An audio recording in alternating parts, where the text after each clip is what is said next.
Hey everyone, welcome back to my channel where we talk about Hungarian true crime cases. My name is Tímea and today we are going to talk about a story that hits kind of close to home for me. And that's because the victim was from the city where my father's side of the family is from. In fact, so much of my extended family lives there that our surname is a very common surname there. And I grew up spending a lot of my childhood years on our lands and farms there. Today's video is about a cold case of 16 years that was recently solved because of advances in DNA technology. We are going to mention rape, possible kidnapping, and murder. It happened on the 27th of December, 2015, that the police got a phone call from the central lab saying that they have a DNA match from a murder that happened in 1999.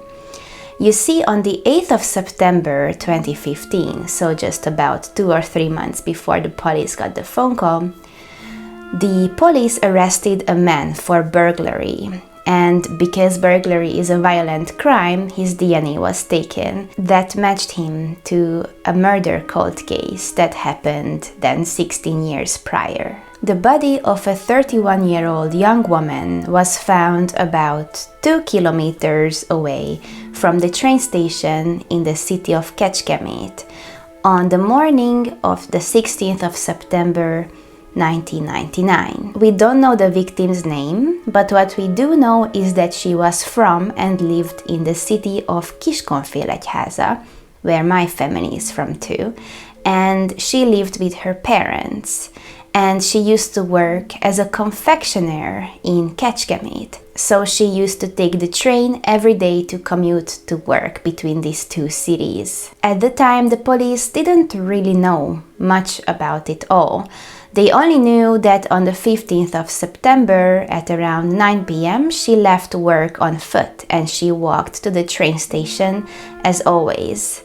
And then she somehow ended up 2 kilometers away in this abandoned wooded area where she was somehow raped and strangled to death. At first, the police couldn't even confirm if she was killed on the scene or if her body was moved, though pretty soon enough it became clear from the evidence that she actually died where she was found. The police had a really hard time trying to find a suspect because there were no CCTV cameras at the train station and because it was late at night, sometime after 9 p.m. in an abandoned wooded area, there were no witnesses either. The killer could have been just about anyone. It could have been a stranger because public sexual assault was not a rare occurrence in countryside Hungary at all. And the killer also could have been somebody who the victim knew. Because she was a young, beautiful woman, she had multiple love interests. It could have been a man that she already knew. All the police had for sure was the DNA samples that they collected from her clothes, from her body, and underneath her fingernails. And this DNA was confirmed to belong to a male. What the forensic medics said was weird. They confirmed that she was raped, though not too violently. Like, what the fuck does that mean? What is not too violent rape? Because rape to me implies violence. Like, what? Tell me that the medic was a man without telling me that the medic was a man. She was pushed and forced to the ground very strongly. The killer could have easily overpowered this short and slim woman. And what I'm about to tell you is very sad and humanizing, because next to her body, they found a handkerchief with her tears. She was crying and soaking up her tears. It looks like she did that during or after the rape, and she must have been very devastated about what had just happened to her. But she probably also felt hopeful that she could survive and be let go. But as we know, that is not what happened to her. I know that if you watch a lot of true crime content, it's easy to compartmentalize and desensitize yourself to these kind of things, but I'm too much of an empath. I cannot not imagine what that would feel or look like to have something like that happen to you. Either way, I think the police actually did a very good job with this investigation. They looked into a lot of possible suspects, they were in constant communication with the family, they collected DNA samples, but at the time they just did not have the kind of technology to find the killer, and the case went cold. The next time the police looked into this case was in 2009. That's when they tried to reopen this cold case file again. Then the police thought that the killer would be a well-situated middle-aged man with a family who had a secret affair with the victim, and he probably was afraid of his secret getting out, and the only way for him to stop it would be to kill the woman. And the police theorized that the crime scene could have been staged to make it look like that the victim was a sex worker and the killer was somebody very violent. And little did the police know that what they thought to be staged and too surreal for the peaceful countryside town was actually the truth. Well, for the most part. But the police still didn't have any new information, and the case went cold for another 6 years. It took altogether 16 years for the then 40-year-old Budapest resident named Zé János to be arrested. He had multiple run-ins with the law, but he was always only involved in lesser, non-violent crimes like theft and fraud, in which case he doesn't have to give DNA samples. It wasn't until 2015 that János was involved in a burglary, which is classified as a violent crime, so the police took his DNA, uploaded it to the central database, and that is how it was matched to the ones found at the crime scene. Now that the police unexpectedly and surprisingly had the killer from the murder investigation from 1999, it wasn't going to be enough. Believe it or not, his DNA match was only going to be circumstantial evidence, and the police had to find a motive, the circumstances, and all the connections that they could make between the killer and the victim. Luckily, János was in detention for the burglary, so the police could take their time to really work on this case. And the police didn't even tell him what they had against him, so I imagine this little fucker being real surprised when he was told that he was going to be charged with first-degree murder, but I'm running ahead of myself. János is 196 centimeters tall and 130 kilograms heavy. So that's like 6'5" and 286 pounds. He is a fucking giant, and I am not body shaming, I am killer shaming. Before the murder, he used to live in Kiskunfélegyháza, where the woman was also from. And there he had a girlfriend who he used to live with, and he would regularly steal her valuables and sell it in the pawn shop, and that's how he made his living. And when this relationship eventually ended for obvious reasons, he moved in with other women, and there was one case when he even forced a woman to steal cash from her workplace's cash register.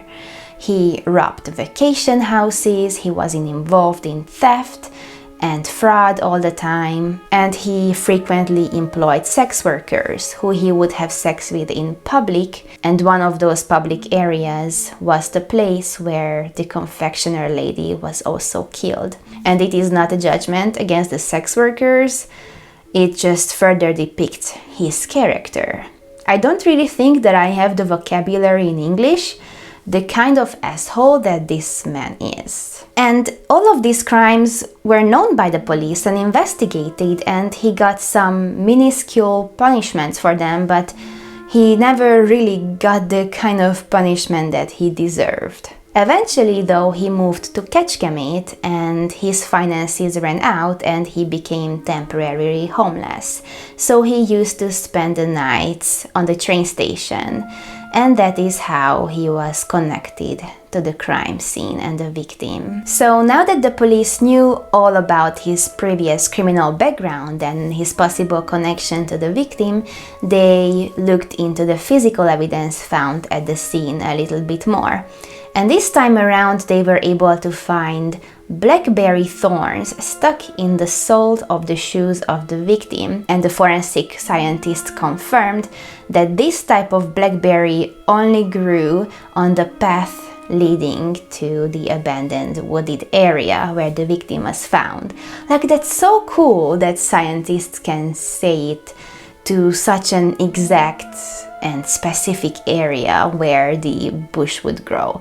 That's so cool. So now we know that the killer used to live in the same city as her and then moved to the same city where she used to work. We also know that the victim and the killer would sometimes take the same train to commute, and they knew each other superficially because of this.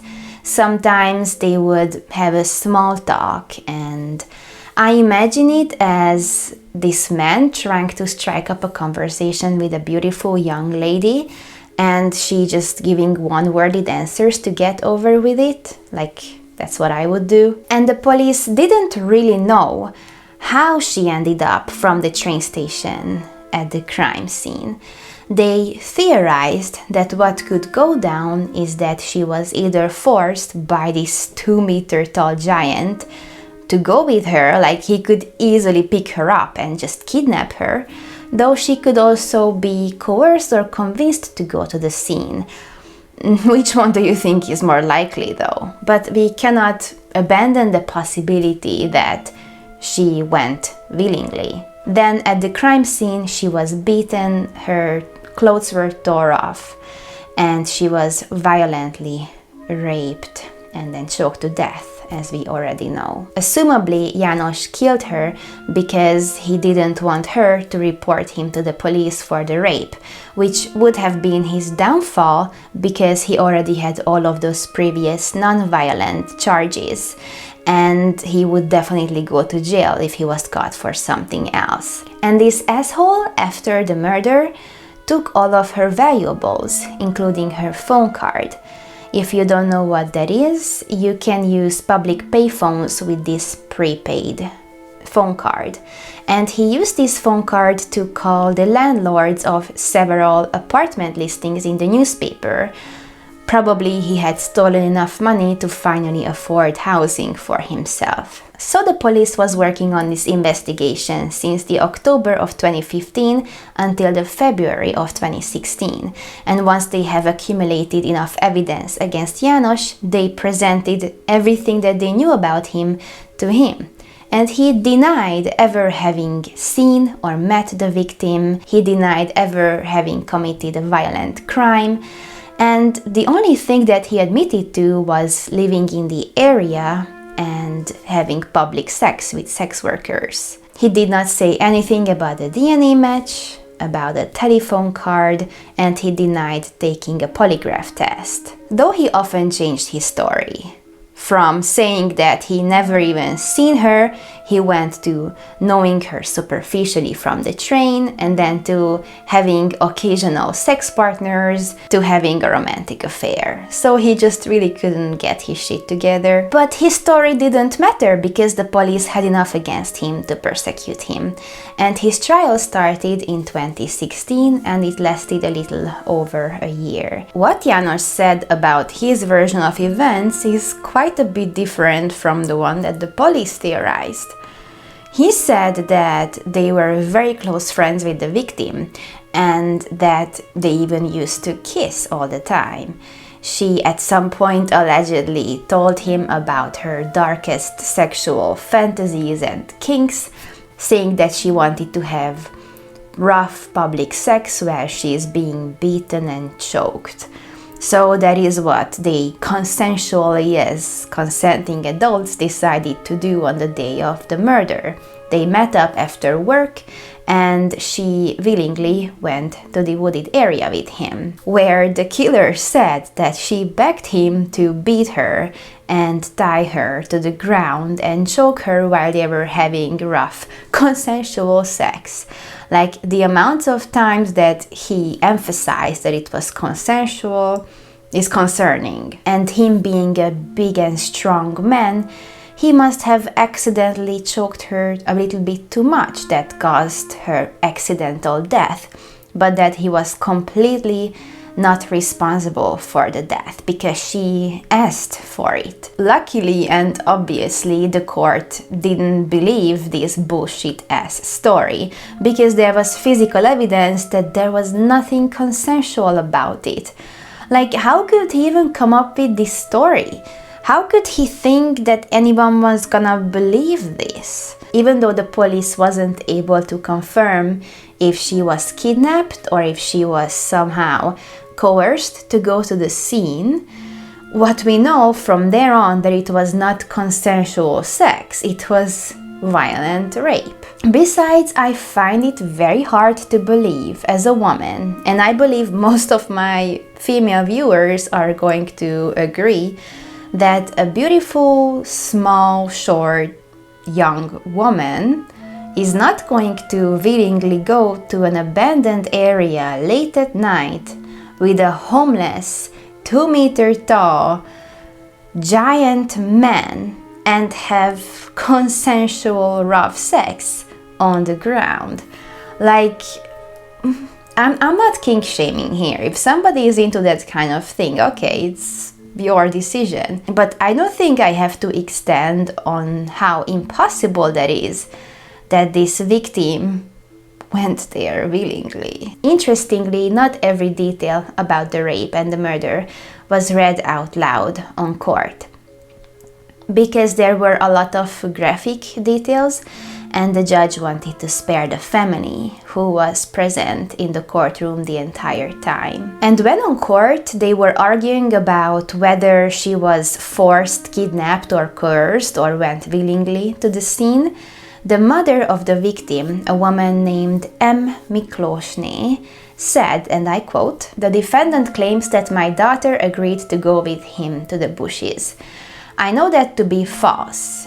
You wouldn't have to rape someone who is there willingly." End quote. And I understand where she's coming from and what she's trying to express. But I still believe that somebody could go to the scene voluntarily and then change her mind and end up being trapped and raped regardless. But that's besides the whole story. By the way, the mother wore black the entire trial. She still hasn't gotten over the loss of her daughter. Understandably, the end of this story is not happy at all, as you would expect. As I have mentioned in a previous video, murder doesn't have any statute of limitation in Hungary. But a long time passing is considered a mitigating factor, so an actual life sentence was off the table from the get-go for this monster. I don't understand why a long time passing is a mitigating factor. Just because he was able to get away with murder for 16 years, it doesn't mean that we should allow him to spend less time in prison. Like, why the fuck are we rewarding murderers? If anything, the sentence should be even longer, exactly 16 years longer, for the life that he lived freely after taking someone's entire life. He got his final sentence in the November of 2017, and I believe he was found guilty on all charges. But his final sentence was 14 years in prison. And he is eligible for parole after only 11 years.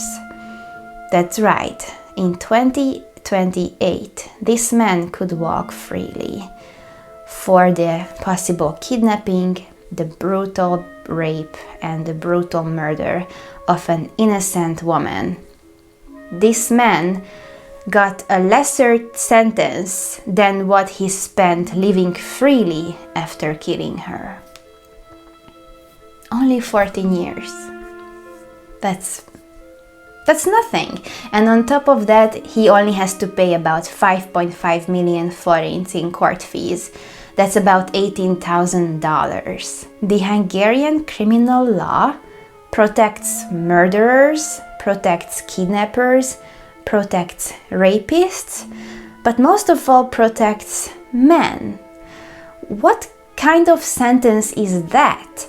It's nothing. It's nothing. It's nothing. And that is all that I can tell you about this case. Another interesting snippet of information is that in all of the articles, this 31-year-old woman is referred to as a girl. Why? A 31-year-old woman is a woman, not a girl. Like in Hungary, and as I see in a lot of other cultures too, a woman is referred to as a girl very disrespectfully, and her turning point in life is considered when she becomes a mother. If it was a 31-year-old man and we called him a boy, people would be flipping out. Today's Hungarian word of the day is going to be for confectioner. It's cukrász. This is ts, a, and s. So cukrász. And finally, today's engagement question for the sake of the algorithm is: what is a quality about you that is very good and very bad at the same time? For me, it's my honesty. I think that it's a very good thing that I can tell my honest opinion and what's on my mind freely. But I also think it doesn't always have the kind of effect that I would like, and it makes me unpopular with people. Sometimes I just should not say my honest opinion. That's what I have learned in my life so far. What is it for you? Let us know down in the comment section, as well as your other thoughts about this case. If you have made it this far into this video, you might as well like it. It's free for you and it helps me out a lot. Don't forget to subscribe and turn on the notification bell for more content like this. And the biggest help you can give me is that you share my channel with only one person that you know likes true crime. That is all. Thank you very much for watching, and I see you next time. Bye!